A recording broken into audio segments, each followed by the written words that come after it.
Welcome to the Berkeley Center. My name is Andrea Whistler, and I serve as Executive Director of the Center for Social Justice Research, Teaching, and Service, also a campus-wide center that serves communities here in DC and works with students across the university to get engaged in social justice, activism, advocacy issues around a myriad of topics, especially education, here in Washington, DC, across the country, and globally. CSJ loves working with the Berkeley Center on this project. I specifically love to do so because I am an educational researcher and I have my PhD in comparative and international education. So I love putting our cohort of students through the ranks of what I know I had to go through. And I have to tell you, I'm always amazed at the work that they produce and what they find out and who they get access to, who they talk to, and kind of the willingness to be creative problem solvers and risk takers in the field to find out more about, as we heard from Dr. Banshoff, what is so important in our world, education and social justice and the intersection between the two. This cohort was especially near and dear to me. I've had two in my classroom specifically, but I know all of them. And why they kind of have a special place in my heart is because I know them all as doers, right? They are foci leaders. Foci is our first year orientation to community involvement. They run the Education and Social Change Mattress Row House. They are involved in the leadership of Alternative Spring Break, in prison outreach, and a myriad other organizations and programs on campus. And so I know them as kind of these really active doing students who run programs and who know how to get other students involved. So it was really interesting to me to see them working kind of on their own as an educational researcher and kind of getting on that plane on their own. And I just loved talking, without me, without Erin. And I loved kind of hearing what they had to say as they prepared for that process. But in reading the report, reading the drafts, having heard them talk about their work, having them brought me gifts back from the field, it was really their identities as doers that really hallmark the research that they brought back. And I really personally love that they did not leave behind kind of who they are as education actors, as people who work in the education field. They brought that to them, to their research. And so this research that you're going to hear tonight is really hallmarked by action and movement and progress, right? And that to me is really compelling. I also really feel that it is deeply hallmarked by their collective commitment to human potential through education.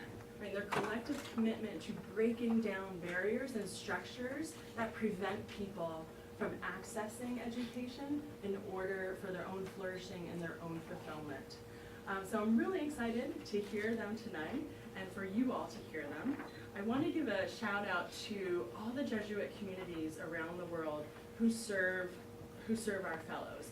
It's a beautiful thing to me every year when Erin and the other folks here at the Berkeley Center kind of reach out their fingertips to folks on campus and some of them who are here tonight, and then across the world to find hosts for our fellows who are mainly from the Jesuit community. And that to me is it's just really cool because you realize what a network there is of this Jesuit-ness across the world. And to hear what they're doing and then to bring it back here to Georgetown just makes our campus and our university a more thoughtful and proactive place in these fields. So each presenter is going to be speaking for about 8 minutes. I have the honor of throwing out some of the first questions after their presentations. And then we'll turn it over to the audience, obviously, for question and answer. But I really do want to encourage you to read this report because they can only give us a small snapshot of their research in 8 minutes. And you can read more about it here in this report, which is online, and you all now have a copy of. I'm happy to introduce Nick Durago to you. Nick is a senior in the college majoring in government, which is a common theme this evening. as well as philosophy, and he is pursuing a minor in justice and peace studies, and he is going to bring us through his research to the country of Peru. Mirroring a familiar pattern for Latin American urban centers in the 20th century, Peruvians flocked from the mountains and the countryside to Lima after World War II, pushing the population from about 600,000 in the 40s to nearly 10 million now. Hoping for work and economic security, many settlers ultimately found themselves unable to find jobs, housing, economic security in Lima, and as a result, a series of shanty towns, rebranded as young towns, began to arise all around the periphery of the city. Though at the same time, there's a lot of wealth, investment, and development in central Lima nowadays. So Lima hosts both Peru's most concentrated poverty and its most affluence. It's a very unequal city in the world's most unequal region. And moreover, it's an open secret across Peru that these different parts of the country are not really aware of one another. People in central Lima know little of the shanty towns just outside where they live. Lima residents know little of the mountain jungle regions. So these are the things I was thinking about as I arrived in the country. And I was left with a few basic questions. How are Jesuit pre-university schools utilizing curriculum, pedagogy, and the educational space more broadly in order to confront their country's history of exclusion and inequality, attend to social problems, and contribute to a more just Peru, and to empower students to do the same? This led me to two institutions. One is Fe y Alegría, which means faith and joy. It's a very prominent, very successful movement of popular education for excluded populations across Latin America and now into Africa. And the project has a past relationship with Fe y Alegría. Other fellows have studied there. The other is the College of the Immaculate Conception. College in Latin American countries refers generally to like a K-12 school. It's comparable to the Jesuit prep schools that we are familiar with in the States. It's expensive, well-respected, very, very good academics, and caters mostly to the upper middle class. Now, one Jesuit explained class divisions in Lima to me in terms of A, B, C, D, and E. A at the top, E at the bottom. Fe y Alegría caters mostly to the D group, some E, a little bit of C. But so you see the picture on the left here. This is one of the young towns that I mentioned. They live in reed or concrete huts. Many, if not most, don't have running water or electricity. The College of the Immaculate Conception is in Surco, the Surco district of Lima. It caters mostly to the B group, some from A, very few from C. So you can see the contrast of the context that these students are coming from. Now, the whole time I was there, I was somewhat surprised to see that educators of rich and poor students alike almost unanimously agreed that socioeconomic integration in the pre-university space just wasn't feasible in light of the level of stratification that there is now. And as one educator explained to me, Peruvian Jesuits learned this from experience. They used to have a lot of programs at their prep schools to allow poorer students to attend through scholarships and grants. But despite these efforts, the Jesuits observed huge divides in the schools between the richer and the poorer students that the school just really wasn't equipped to transcend. And this ended up reinforcing the very things that they were fighting against. And this sentiment against integration, it bothered me throughout my time in Peru. I still don't really know how I feel about it. But I think it's important to note that even if it might seem a little bit unsavory, it's really done to protect the students, to foster their growth, by safeguarding their self-esteem and minimizing the bullying that might arise. So what these two institutions are trying to do then is to meet in the middle, to encourage students, rich and poor alike, to understand the realities of the world around them, give them experiences of other dimensions of that reality, and ultimately inspire them to change their country. And that's something that I found at both schools in a very different way. So there's a ton to say about what Fe y Alegría does, and I can't possibly say it all here. The three pillars of faith and joy, Fe y Alegría education are popular education, education in values, and education in and for work. But I think the most important thing to understand about Fe y Alegría is not curriculum or pedagogy, though the network is making some really important strides in these areas. Instead, I really think it's the school's mindsets. And I couldn't believe how simple it was and yet how foreign it seemed to me coming from schools in the States. And that mindset is believe in poor students. And that sounds kind of obvious, it sounds kind of oversimplified, but it's so different than talk in this country of races to the top and achievement gaps and other things that imply that poor students are deficient and need to catch up. Instead, Fe Alegria starts from the belief that a poor student is just as capable as any other, and they understand that half the battle is accompanying these poor students in unlearning their inferiority, and developing the self-esteem to know that while the road may be long, the future doesn't have to look like the present. So there's a spirit at these schools that it's hard for me to describe from afar, but it's even harder to deny it when you're up close. And without that understanding that spirit, I don't think the other stuff really matters. And there's also a lot more going on at the College of the Immaculate Conception than I could possibly talk about here. So I'll mention two things. The first are experiences run through the school's ministry department that all students at the school participate in, from K through 12, these kind of build.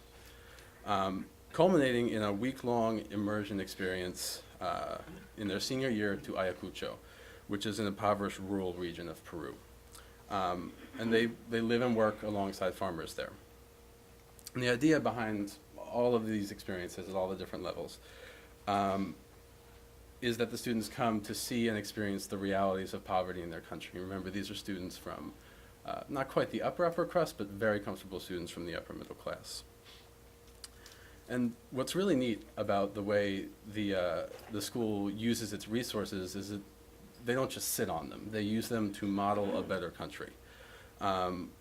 Peru, for example, or Lima at least, has a huge water problem. It's in a desert. But politicians have generally failed to address this problem because it involves making an investment that's not going to pay off until long after they're out of office. So the school, you can see a picture of it here, put up an award-winning water treatment facility that takes sewage from the nearby areas, purifies it, and has not only paid for itself, but made the school completely self-sufficient with regard to drinking water. They no longer take any drinking water from the public stock. The school shelters and breeds many endangered species in an on-campus zoo that they have. There's very little plant life in the desert, and they've begun planting vegetation across their campus, creating some of the only green space in the city. So the idea here, as one Jesuit explained it to me, an American Jesuit actually, they don't want to just teach their students that a better world is possible. They're interested in proving it. And students at the College of the Immaculate seem to have taken these lessons to heart, the ones that I spoke with. All of them called the kind of immersion experiences probably the most impactful thing that they did over the course of their education. And they really seem to offer deep, articulate explanations of poverty in their country and the realities of parts of Peru that they don't come from. So the work of these schools forms a common goal of bringing together students from vastly different starting points by meeting in the middle, or to use some language we're familiar with at Georgetown, bringing both into one, though not in the classroom. It's done in terms of arriving at elements of common awareness or common understanding of the world. But they do this in similar ways. They meet students in their context. From that context, they introduce the students to the reality of the world around them and to people who occupy a different position in it. And they teach students that there's a better world out there that's within their reach. What's not happening right now from the conversations that I had with educators is effective coordination between Fe Alegria and the College of the Immaculate and other more prestigious Jesuit institutions. This meeting in the middle is happening because of common elements of the Jesuit institution's mission statement. It kind of happens because they're on the same page, but there's not a whole lot of conscious collaboration going on. Interestingly, however, the current head of Fe Alegria in Peru used to be the rector at the College of the Immaculate Conception, so it's looking good. There's a lot of potential in the near future for Jesuit education to help make those lines among A, B, C, D, and E a lot less divisive. And having met a lot of the people involved, I think there's a lot of potential for it to go very well. So, thank you very much. Next, we are going to move to Cambodia with a presentation from Annie Dale. Annie is a senior in the college, majoring in government and Spanish, and with a minor in justice and peace studies. Annie. My name is Annie Dale, and I'm here to talk about my experiences as a summer 2013 Social Justice Education Fellow in Cambodia. So last May, I traveled to the small Southeast Asian country of Cambodia for 3 weeks of research.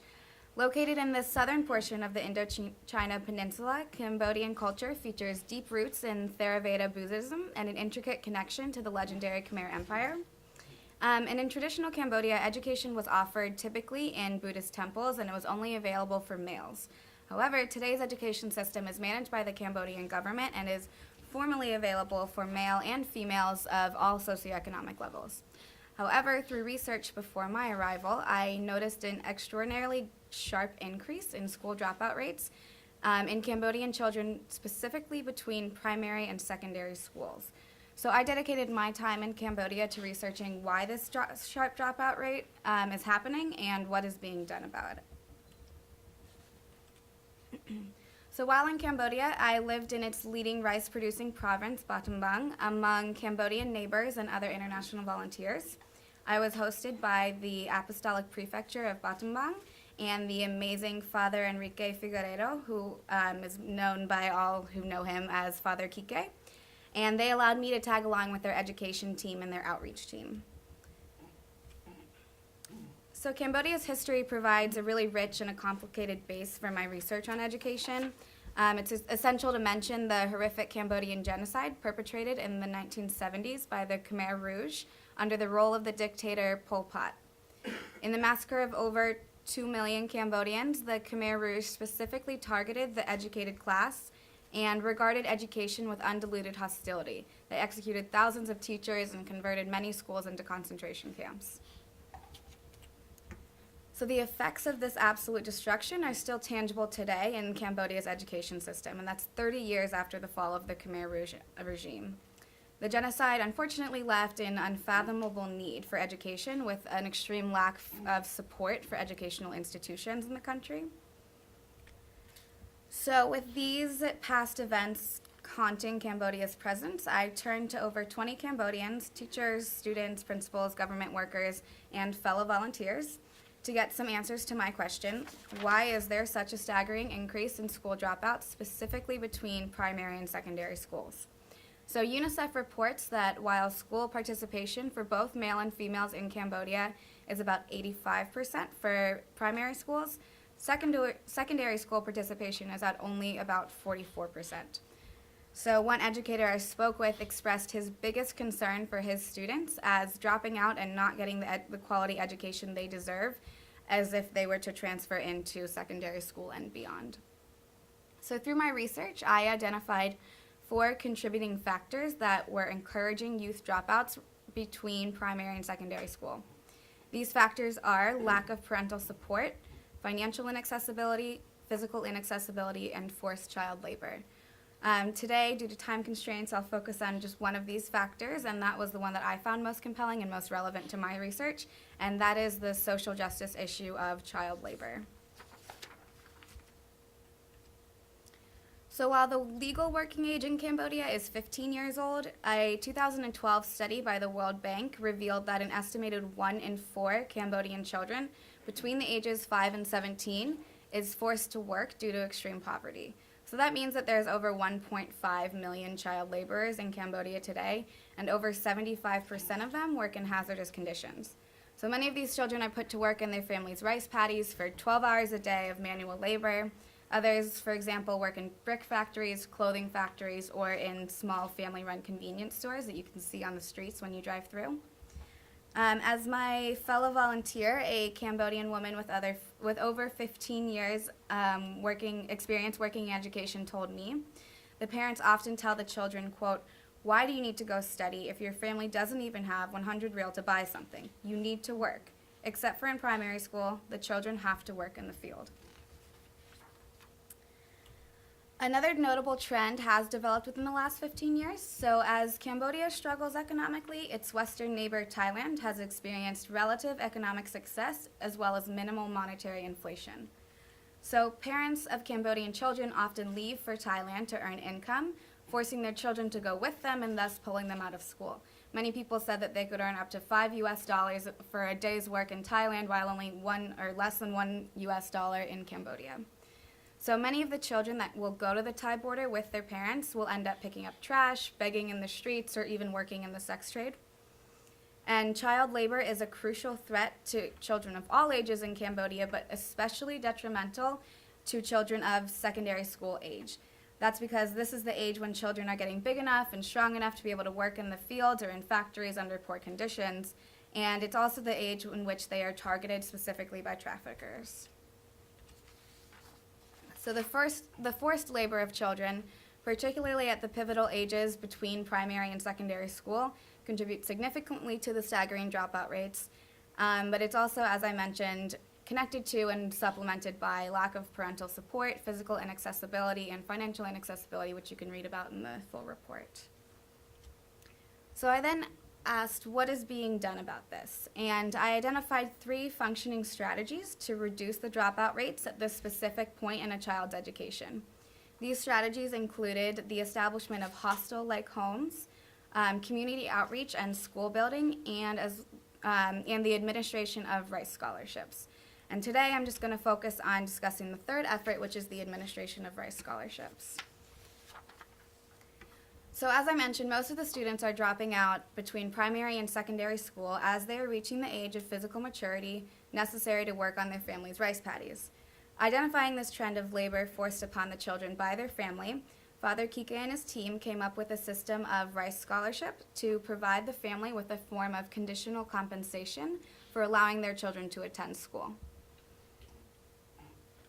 So Kike's team calculates roughly how much rice the labor of a secondary school-aged children could produce in a year, and to prevent those children from being pulled from the school and forced to work, Kike's team takes that amount and provides the family the same yearly equivalent in monthly increments. Assuming that the rice scholarship makes up for the child's absence in the field, the rice donation is conditional on the child's consistent attendance and performance in schools. The coordinator of the Jesuit Services Cambodia echoes this goal and says, the scholarships try to prove that you have rice already, so please let your children go to school. It's a small amount, but it supports the parents and it allows the children to go to school and get an education. With alcoholism and gambling addictions rampant in Cambodian culture, especially among male head of households, the education team provides the family with rice instead of cash to prevent the family from spending irresponsible. So it is conditional that the children go to school and that the rice is put to good use. And in turn, this method really puts the focus on what really matters, and in this case, it's the child's education. So talking to the family recipients of the rice scholarships was the most inspiring part of my trip to Cambodia, and it was definitely the most rewarding for me. I walked away after 3 weeks of research with a deep admiration for the resiliency of the Cambodian people that you could see in the work that they were doing just 30 years after the genocide. And this is 30 years after more than 1/4 of their population was brutally wiped out. But I was living among some of the most humble and the most grateful, the most hardworking, and the happiest people that I've ever encountered.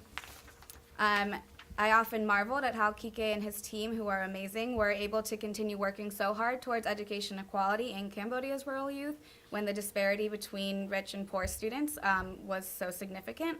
But then I got to spend a lot of time with the smiling children there, who above all, they just wanted to go to school with their friends and they wanted to get an education. And so that's why I was taught that this work is so important and why I came back from Cambodia so inspired to write this.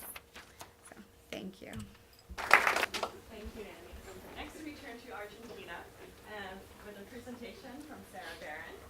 Sarah is also a senior in the college, majoring in government and with a minor in education, inquiry, and justice. Okay, thank you, Andrea. And as Andrea said, I'd like to welcome all of you. My name is Sarah Barron, and for the Education and Social Justice Research Project, I partnered with Protagonizar, which is a microfinance organization that is in Argentina, outside the capital of Buenos Aires, in San Miguel. It is one of the first microfinance organizations in Argentina. It was founded in 1999 by the Jesuits. And before I continue more, I would first just like to say thank you to everyone who made this fellowship possible. It was an incredible experience. I learned a lot, met a lot of amazing people, and I'm very grateful for it. Going in, Protagonizar has the mission of providing loans and access to credit that otherwise people would not have in this area. So with that in mind, I had 3 central questions that guided my research. The first is looking at how does this model work? What are the specific policies? The second is what is the impact not only on individuals, but also on communities? The third is looking at how does this foundation work at the intersection between education and social justice? So a little bit of history and context first. San Miguel in Argentina is similar to what Nick was mentioning, a shanty town that is on the outskirts of Buenos Aires when the cost of living within the city was too high. And so as you can see here, it suffers from a lack of public resources, a lack of economic activity, a lack of government intervention. And the houses are constructed, it depends based on the wage income, but sometimes it's brick, sometimes it does have running water and electricity. Other times it is simply made out of whatever materials are available, whether that is wood, sheet metal, tarp. And so given these conditions, when the economic crash happened in 2001, this area was hit especially hard. And Padre Rodrigo Zerzaga, who is pictured below, is the pastor in this area, and he grew up in this area as well. And he had been introduced to the idea of microfinance in the early 90s, and he thought, well, why not bring it to Argentina? As he mentioned here, unemployment was around 60% and people were starving, and he just knew he had to do something. So he started in the chapel of Nuestra Senora de Luján, also pictured below, where he was pastor. And he started with only 6 volunteers. His father donated $500 for the first loans. And then it's since grown to have 4 branches. They currently offer 1,300 loans, and they have a 97% successful return rate. So looking at this, microfinance as a concept is based on personal relationships and group-based accountability. So with this in mind, Padre Rodrigo decided to structure his in a unique manner that included solidarity. Something unique about this specific microfinance organization is that all 12 of the employees, with the exception of 1, are from the same community. So they know the people coming, or many of the people coming asking for the loans. They are integrated into the community, they attend the same church, a lot are neighbors. And so that really helps in terms of accountability, and it also helps in that they know which part of the neighborhood is safe to go to during which times. So how the model operates. So first there are a set of requirements in order for one to take out a loan, and that is there must be a business in operation for 6 months. A lot of the times these micro businesses are exactly that. They start very small as a way of supplementing if there is income, or a lot of times the majority of these people rely on government aid that is provided. But there must be a business in operation for 6 months, and then you must join what's called a solidarity group, which is between 4 to 6 people. And these people, the point of a solidarity group is that in the instance that one person is unable to pay that week, whether it's someone got sick or there are a number of other issues that come up because this population is extremely vulnerable. If one person cannot pay, then the remaining members must pay for that person. So another one of the requirements is that they must live within 3 blocks of each other.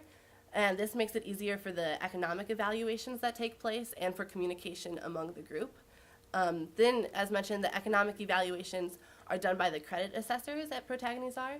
So they ride out on these bicycles, many of which, and the roads, as you've seen before, are precarious. They flood whenever it rains. There's a lot of trash and debris within the streets. But they ride out, and I went on them a couple days, and it's a lot of hard work. And you ride throughout the town, and you go to the specific homes of the entrepreneurs, because in a lot of cases, the businesses are run through the homes. So you visit the home, and what they do is they assess the economic situation and the operational costs of the business. So they look at the assets, the liabilities, if there's any outstanding debt. They account for all that, and they also look at the personal family financial situation. And if the final figure is positive, then they are approved to receive the loan.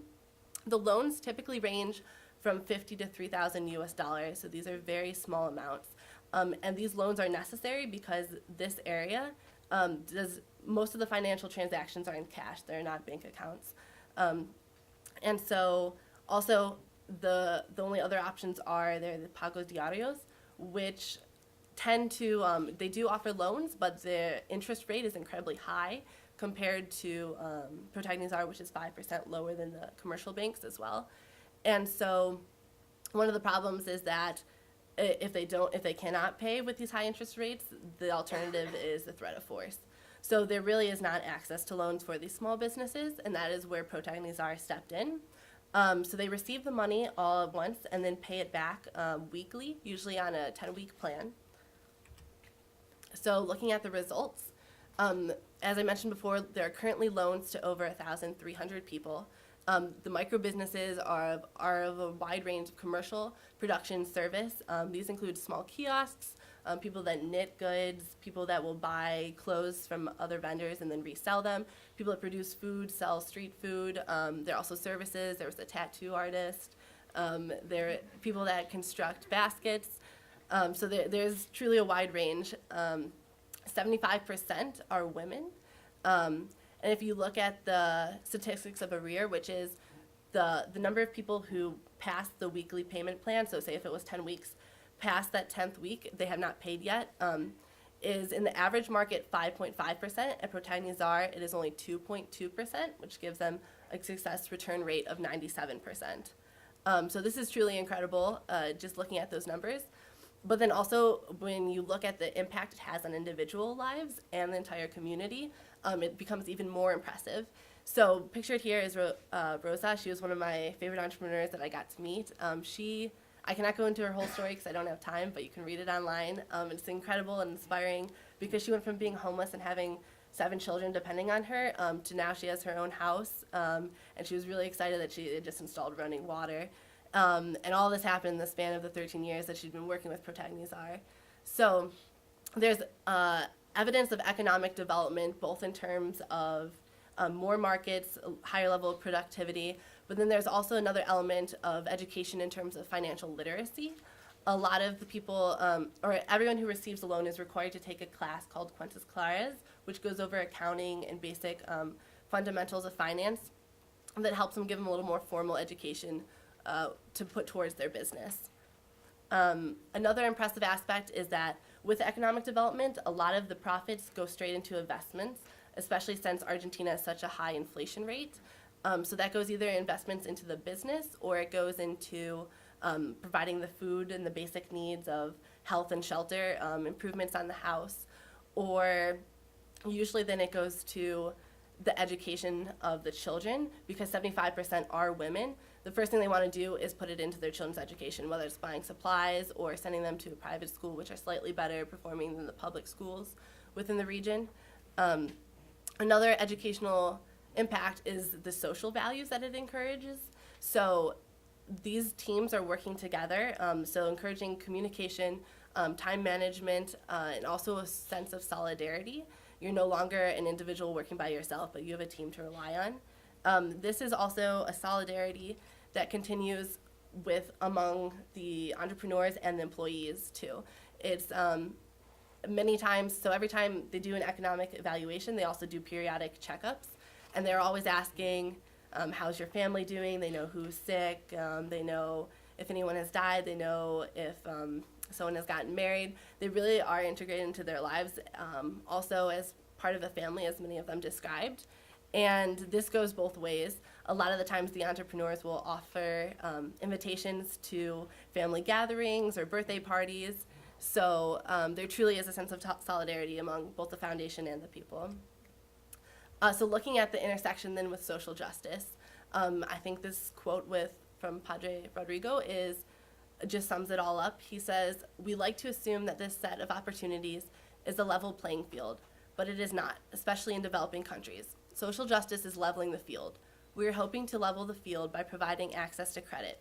We often instrumentalize or use the poor. Social justice is more about discovering and supporting the human being." Thank you. Our final presentation of the evening brings us to Poland. This is a presentation by Liz Lembo. Liz is a senior in the college studying government and art history. Well, like Andrea said, I was in Poland this summer for my project, and I think Poland was a really interesting case because while it is a more developed country than other locations that this project has worked with in the past, it's obviously experienced its own deal of very grave social injustices throughout its history and specifically throughout the 20th century. Another very interesting thing about Poland is that upon my latest check on the website, it's 95% Roman Catholic, so that was another very interesting thing that I was excited to explore as I was going into my project. So I spent my month in Poland this summer studying the development of Jesuit education in post-communist era in Poland, which is today Poland's third republic. So some of my first conversations. I spent my first week in Poland, down in southeast Poland, visiting friends there, and I was really interested in just talking about like what they saw as the role of religion and education and the merging of the two. And I was told very quickly that religion plays a very large role in education. You see a lot of the values of religion, Roman Catholicism specifically, in the classroom, and that it's very prominent. And so that's something that I was really thinking a lot about, and I was excited to go up to Krakow, where I spent my 3 weeks working on the project, where I was partnering with Kostka Academy as well as Jesuit University of Krakow, Ignatianum. So some of the conversations that I had once I got up to Krakow that I was interested in starting with was how social justice is viewed in Poland. So I stayed with Paula Oliernik, who received her PhD in government here, and she's now teaching at universities in Krakow. And she was really, really adamant in telling me that there's not even a translation for social justice in Poland. It's not a buzzword like it is here, whereas I feel like at Georgetown, especially, every day I either see the word social justice somewhere, I hear it, or it's everywhere, and that's just not the case in Poland, which is something that was interesting to me, especially such a country that's, has such a high percentage of people who are Roman Catholic. And one theory that I got from Father Pavel, who was one educator that I worked with, was that religion has always been very prominent in Poland, and good acts are done in the name of religion. Rather, it's not, you don't need a means to the end, so rather than in the name of social justice. Another view that I got from another educator was that Poland's living under the inheritance of the former system, and that the state takes care of everything, and therefore the concept of NGOs or grassroots organizations to address problems are really just developing very recently within the past decades. So something that I was really excited to start exploring was the specific role of Jesuit education in Poland, because as I have here, Jesuit education in Poland dates back to the end of the 16th century. It's been very prominent for very, very long, but in the 20th century, between 1952 and 1989, during the People's Republic of Poland, the Catholic Church had a little bit of autonomy for a period of time, but then by 1961, the system of education was wholly secularized, and that really affected a lot of the schools throughout Poland, specifically the Jesuit schools. Many leading educators throughout Poland had been killed. A lot of figures in the church were really being suppressed, and so that's something that a lot of the educators told me was kind of a big problem, and really what they saw affected the development of social justice and the idea of social justice in Poland. So because the Polish identity and really staunch nationalism is something that people started to focus on because they needed to in post-communist era, kind of to regain nationalism and identity. The idea of valuing education and being really out about it wasn't talked about as much. So that's something that the Society of Jesus really found to be important, and something that I've had the opportunity to talk about a lot at the Kostka Academy as well as Ignatianum. So speaking about Kostka. So Kostka Academy is a really, really cool place. It was founded in 2010 by Father Pavel. Father Pavel is Polish-born, and he received his master's at Loyola Chicago. And so then during his time in the States, he was traveling throughout America, going to different Jesuit institutions, and he was really inspired by a lot of the work being done here, specifically Christ the King Church Network, Christ the King Network, and one thing that he really liked and thought was really interesting was the charter model. For those of you who aren't familiar with it, the charter model is basically publicly funded, privately run schools, And that's something that's really been developing a lot in the States over the past few decades, specifically DC. But that's something that Poland has never seen before. And so he got back to Poland, got back to Krakow where he lives, and he knew that he wanted to take this and bring this to Poland. So he was aware of one of the poorest districts in Krakow that was had a suffering gymnasium. Gymnasium is basically a term for middle school in Polish. And it had very low enrollment in 2009. It had a terrible performance. The teachers really weren't working up to par, and in 2010 it was closed. Because of the community and there was a lot of support and people had known the Jesuits were really looking to reestablish these schools throughout the country, they reached out to Father Pavel to see if he would be willing to open the school here, and which he did. He founded Koska Academy. There's a picture of it up there. And the really cool thing is that it's a charter school. Now, something that's, you obviously wouldn't have in the States. It's a charter school, publicly funded, privately run by Jesuits. So this was really interesting, I thought, and he was talking about kind of the different challenges that he had experienced here. Many of the parents were upset that Father Pavel decided to keep on a lot of the teachers who had been working in the school beforehand when it was failing, and they were basically, a lot of parents were saying that, these are the teachers that destroyed the school and different things like that, and, kind of with the Jesuit ideals of kind of giving everybody the second chance and really, bettering the school together as a team, he kept all of them on. Also, Poland had never done this charter model before, so he's taking students from this poor neighborhood from this low-income neighborhood in Krakow, and then also accepting applications from students from higher income neighborhoods across the city. So this was a really neat idea, definitely a lot of Jesuit values, but something that hadn't been seen before. So this is something that he also said a challenge, and of course, financial constraints were definitely difficult. But Father Pavel was really quick he had a lot of belief in his school, and he knew that he really wanted this charter ideal to work. So he really embraced the idea of the culture of equality. There are uniforms that every student on their first day gets, and they go into the room and everybody wears the same uniforms every day. There's a breakfast program, a free program where all students, no matter low income, high income, all come together and no questions asked. Everybody enjoys free breakfast every day together. One really interesting thing is Koska Magis, and Magis means more, and the idea is to kind of catch students up and, again, level the playing field. So it's after school additional tutoring that all the students engage in. And other ideals that you'll recognize from Jesuit schools here, student-led prayers every morning. There's a lot of outreach to the community, student-led Christmas dinners. One thing that I thought was really cool was due to a very generous donation from one person in the States, the students were able to go into Krakow and enjoy dinner at a restaurant. And for most of these students, they never had eaten out at a restaurant before. So again, Father Pavel's really working hard, and so is Koska, to kind of get this community together and get students of all different backgrounds to have equal and very good education. And another success that was really neat hearing about, I talked to a lot of the teachers on Skype. I've talked to some of them when I was there, as well as the students, was teachers who worked at the school beforehand and are working at it now, that's Koska, have said that it's a very clear difference in the community. And the students absolutely love going there. They're, like you could tell, so it's awesome.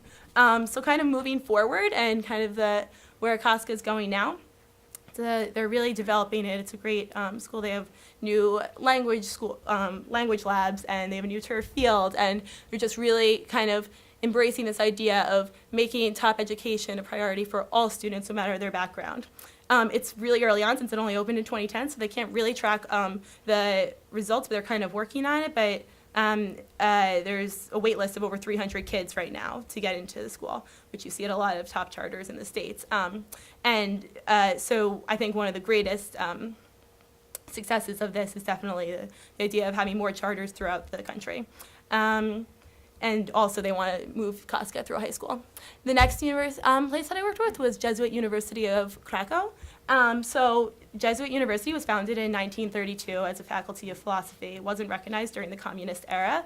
So in 1989, it was reopened, and as a faculty of philosophy and education where lay people could learn to teach as well. So there are also challenges definitely experienced by the universities in Krakow or in Poland, as there are only 3 existing Jesuit universities right now. And they're starting to try and build more. And one thing that Father Barron told me, one of the Jesuits who works there, was that, you know, during the 90s when it reopened, there was just a lot of logistical work to rebuild a university, that they didn't have a lot of time expressing the importance of Jesuit identity to students, and that's something they're really actively working on right now. So in terms of the Jesuit identity, like Casca, there's a big equality of opportunity, a big focus on giving back to the community. Out of the 3,500 students at Ignatianum, 70% are from outside of Krakow, and many as commuters, and many are from low-income backgrounds who receive full tuition. There are required courses on Ignatian pedagogy, and a lot of the students are really encouraged to work in healthcare facilities and other outreach to community, to the community. Moving forward, Jesuit University is also looking to become a full-fledged university. You have pictures here. That's their own publishing house that they just opened, and these are just pictures on the campus. Excuse me. So one really neat thing I also thought was that they're hoping. I spoke with Dr. Who was it? It was Father Tomas Homa, who is the director of cultural studies there, and he's really excited about the development that they're working on of a center for Central and Eastern European studies in at Ignatianum, because what they were saying was as being in Eastern Europe, obviously they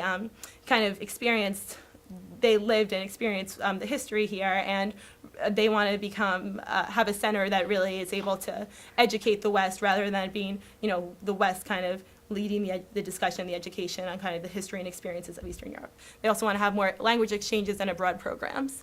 So basically my conclusions from this project were, I know it was a lot more of a narrative focusing in on 2 different cases, but I think what's really cool is just kind of seeing how it's being done and how the Jesuits are really rebuilding this country that's been through so much. It was a really incredible experience, and basically they're really engaging new initiatives. When I think about Casca, they're really engaging the charter model and kind of taking that model that's really, really prominent here in the States. When I think about Ignatianum, one of their really big focuses is developing this Center for Eastern and Central European Studies, which is going to be really helpful for the West. So it's really this collaboration that they're really excited about having and are really doing a great job doing right now. Both Casca and Ignatianum are really desiring a cultural exchange, and so that's something through language programs and more broad programs, so that's something that we have to look forward to in terms of working with Poland in the future. That's it. Thank you.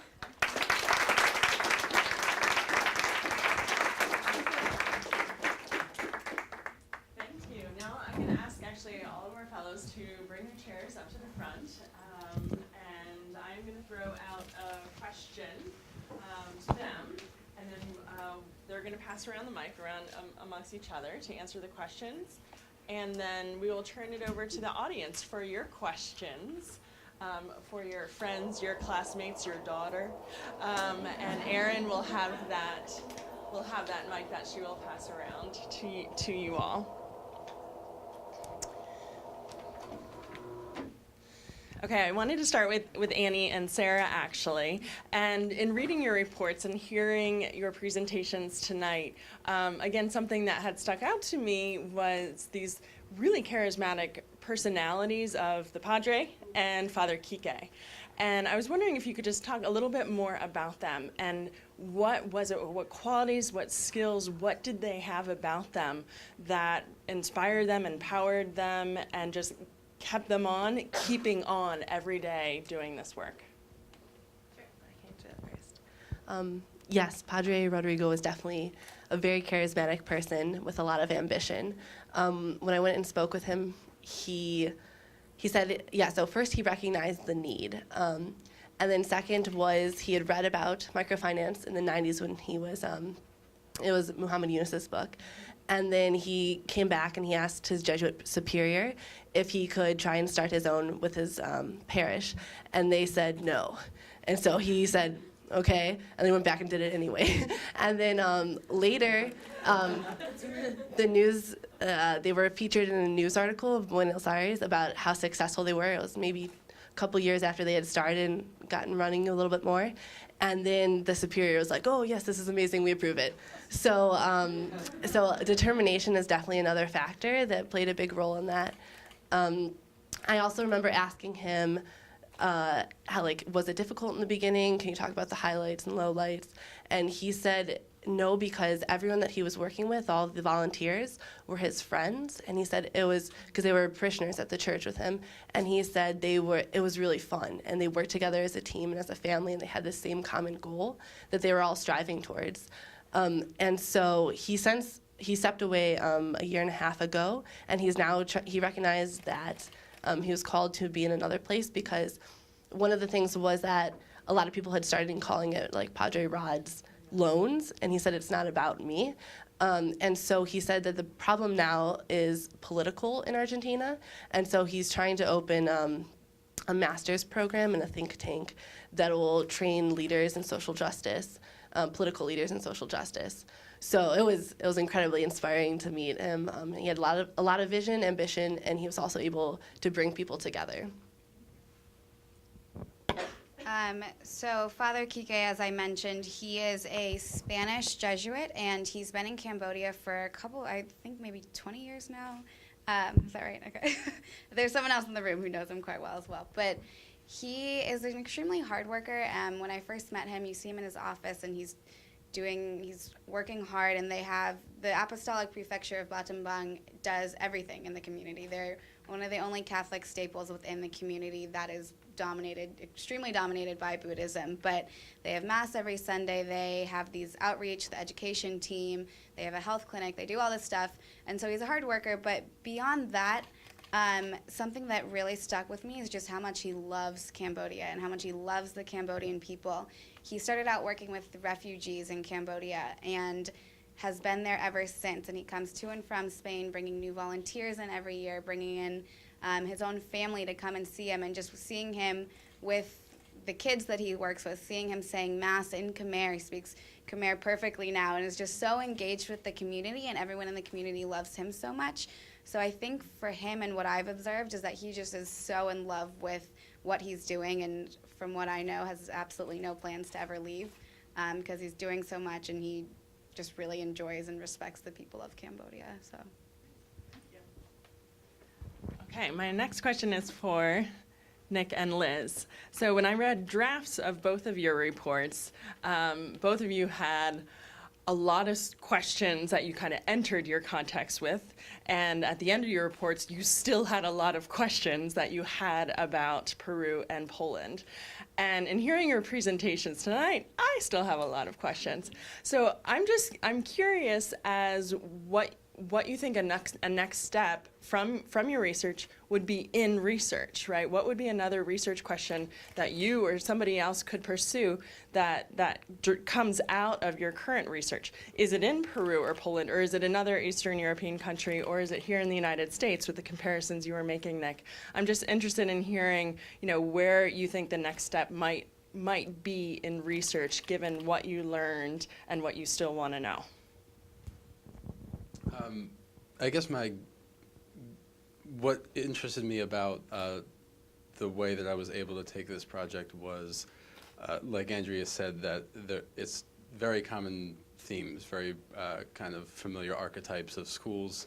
I didn't mention it in the presentation, but like several of us have said, the Fe Alegria model is essentially a charter model.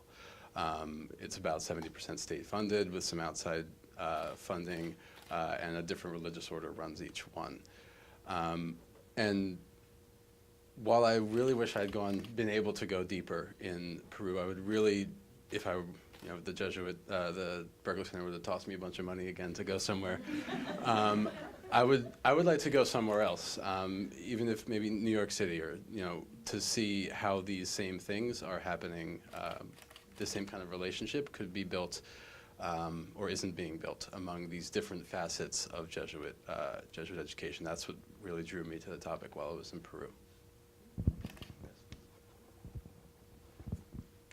So as I mentioned in the beginning, one of the obvious very large social injustices that Poland experienced throughout the 20th century was a lot focused on religious, issues.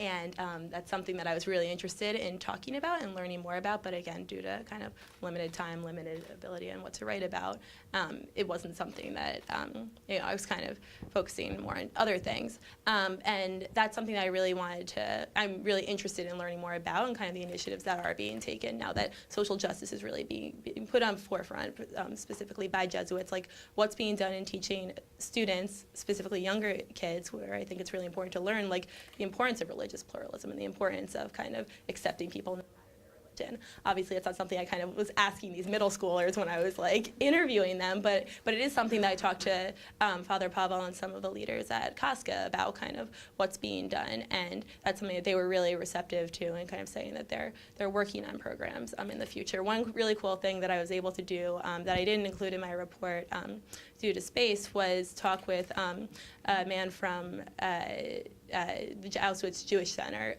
which is a Jewish organization, and basically they are based out of Auschwitz, I can't say it in Polish, I'm sorry, Auschwitz, and they take students from, all over the country, and they, they talk about the Holocaust, and then they give them a tour of Auschwitz, and they really talk about kind of the importance of accepting people of all religions and what has been learned, so that really you use this history so as to move forward and not repeat the mistakes of the past.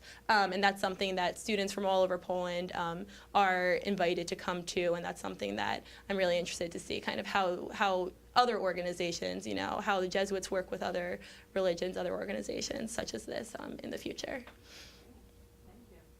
I'd like to open it up to our audience members. If you have a question, please raise your hand. Erin will bring you the microphone.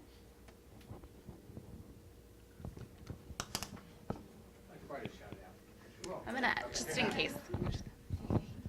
So first of all, I want to just thank all of you. This was really inspiring, and it meant a lot to me to hear your stories and the things that you encountered.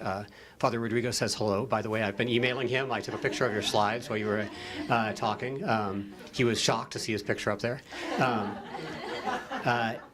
But one thing I wanted to ask for all of you is, and any one of you can respond or however you want to, so you all got to experience the Jesuit world maybe in a different way while you were doing this. Was there something new you saw in what it means to be a Jesuit school or a Jesuit institution because you saw it through this lens?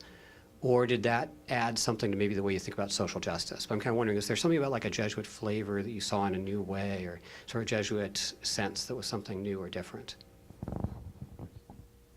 Who'd like to take that on? So, I think unlike the other three, I went to a country that's over 85% Buddhist, and there really aren't many Catholics there. But all the organizations that I did work with and visit were Jesuit, but they didn't serve Catholic people. They served mostly Buddhist people. So instead of a school that serves only people that are interested in learning Catholicism or converting or anything, they never pushed that upon their students. They never encouraged anyone to come to Mass if they didn't want to. But still, Father Kike is there working with what small population of Catholics that are there, and he's working to change the lives of everyone, regardless of their religion. So it was really interesting to see such a thriving and such a impactful organization working where they really don't have many Catholic comrades helping them in that mission. So I don't know if you guys have anything else to add. One of the things that really inspired me in terms of rethinking how I understand Jesuit education, the Jesuit education's commitment to social justice is very well known. It's one of the things that I've appreciated most about my Jesuit education. And obviously there's a Jesuit preferential option for the poor. And that's kind of how I always imagined social justice in the Jesuit tradition. And when I got to the College of the Immaculate, which is this beautiful, very wealthy school with a very wealthy student body, the only way I could think of social justice was how are these people helping the poor? And they do a lot of that. They serve the poor in a lot of really impressive ways. But the school is also so in tune with changes that are happening in their, in the country around them and how that's affecting students. And there's an American Jesuit, Bob Dolan, who works at the school, who's kind of a counselor to younger students. And he was saying the way that the economy has changed in Lima has taken a huge toll on family life and on parenting in particular. Parents have to work more, they're not spending as much time with their kids. And so I could have just walked in here like, oh, these are the rich kids, like they've got it made, what are they doing? The Jesuit education in Peru is so attentive to the context of every single student and the challenge that every single student is facing. So it really expanded what I understood as the Jesuit commitment to social justice. Other questions? So you all went to such different places, and I was wondering like how you chose, like, you know, from Lima to Cambodia. They're so different. So could you talk about like how you narrowed down your choices?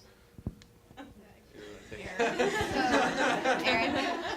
Well, Erin's probably better to answer this question, but my story is just kind of funny. I've studied abroad in Latin America, and most of my academic focus is on Latin America.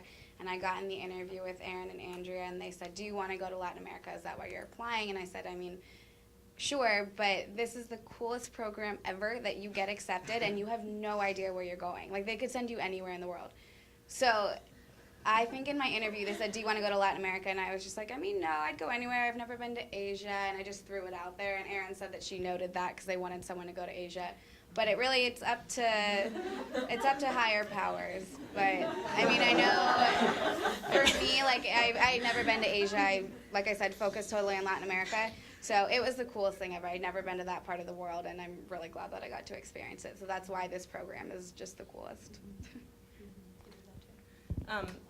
I actually had taught abroad in Poland after my freshman year. I did a program called Learning Enterprises. It was kind of on a whim that I applied to go to Poland. Like, I'm not Polish at all, but I fell in love with it there and absolutely loved it. And I was excited to go back somewhere in Eastern Europe, and it just so happened that we had Jesuit University of Krakow, so that worked out really nicely. But yeah. And I actually will jump in with a few words about that. We, as I mentioned previously, we don't ask that people have a site in mind. So we select what we think are the best group of people, and then we sort of work with contacts through the Jesuit community, through Catherine Marshall, through Andrea, through other faculty members to find sites that way. On occasion, I mean, Sarah actually played a huge part in finding her own site because she had studied abroad in both Chile and Argentina. We had a student last year who had worked with a community in Uganda, so he initiated that. So it's sort of it's an interesting process. It sort of evolves depending on who we get. And again, as Annie said, I just had Cambodia in mind because Catherine Marshall does a lot of work there, and I really wanted to send someone, so I latched onto that when she's in Asia. But yep, you could end up anywhere, so it's part of the fun. More questions?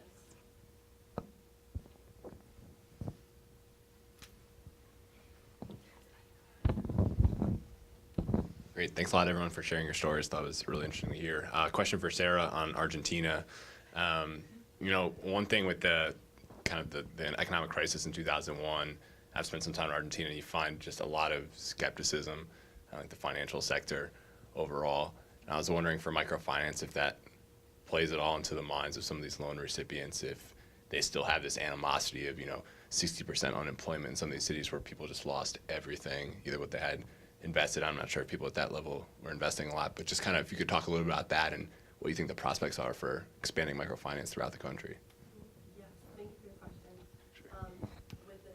If people are skeptic, that was definitely one of the first problems that they encountered. So they had built this structure, not to the exact point that I presented here. It was still in the earlier stages, and they had this original $500 from Padre Rodrigo's father, but then they couldn't find people who would take the loan. And so there were people with small micro businesses that needed the loans, but people were skeptical because I mentioned too the pagodearios. Thank you. Okay. And so with these exorbitant interest rates, and so people were extremely skeptical at first, and it took a long time to build up this reputation. And so I would say, yes, there is a lot of optimism about microfinance, especially in Argentina, because there is this need for this. The problem would just be the implementation of these organizations. A key factor in this one is that a lot of the employees are from the same community. So that was essential in building this reputation, and like a number of the first entrepreneurs were from the parish as well too.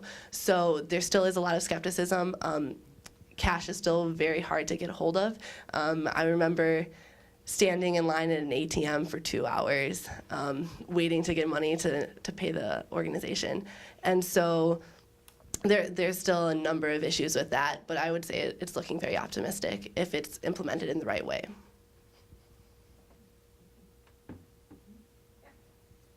I have a question for all four of you. You've all looked at various social justice initiatives in very diverse places. What would you say from your research was the number one factor or impact that made these initiatives successful? Like, what was the most important factor that affected how successful they were? Who'd like to start that one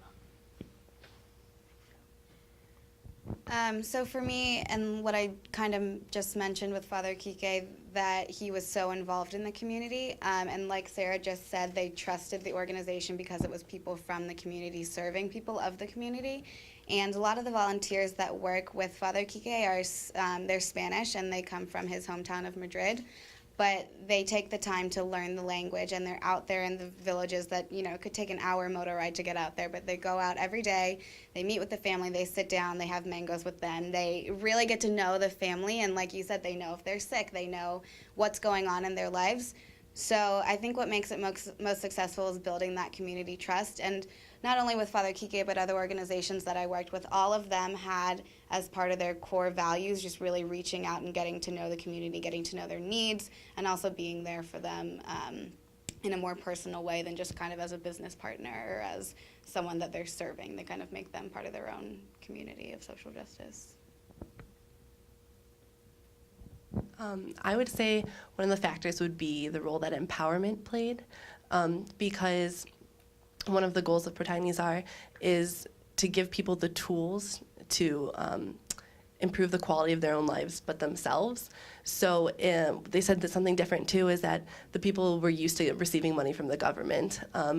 And so this is really, like with the financial literacy, with the economic development, with all of the structural pieces in place, it's the seedbed for empowerment. And when I visited the entrepreneurs, that was just what I saw again and again. Like Rosa that was up there, she just like dragged me around her whole house and like tried to feed me everything. And she was like, look at what I have done. Like she was very proud that she herself had done it. And I think that is a very key factor to success, is that it empowers the individuals. I think in the case of the organizations I worked with, it's definitely just a very strong faith. I think both the leaders at both institutions kind of saw, like they see the potential, and they see that Poland's doing very well economically, and they see that you know, you have everything there to kind of move it to like a leader in Eastern Europe, and kind of really just like develop really, really strong education systems in this century. And it's just kind of something that it's just a matter of kind of getting the appropriate resources together and just really having the faith and then the, you know, courage to kind of go through with it and really make great institutions, a great education system for the students. And I'll speak to Fe Alegria specifically. And I mentioned this in the report, and I hope it doesn't sound, I don't know, fluffy or idealistic or something, but the thing that makes Fe Alegria work is what they believe their students can do. When I got to the school, it was a nice school. It was in a really, really impoverished area. But it was nicely painted, it was very clean, it was very orderly, and the nun who runs the school, she's Northern Irish. She has this incredibly thick accent. I couldn't even understand her Spanish. But she just said, like, to hell with this word poor. Like, that's her language.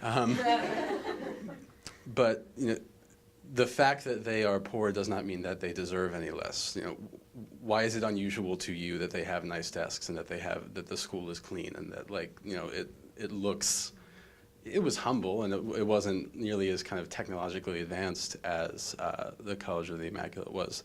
But just like, why are you associating poverty with kind of lower quality or something? And I think it's this shift in mindset that occurs that makes that school, which is one of the poorest areas of Lima, had the best scores in reading and the third best scores in math in all of Peru, beat almost every public private school. And I mean, there's great teachers and there's a lot of resources. They have an advantage because they're very well known now for how well they've done, but that was the most noticeable thing.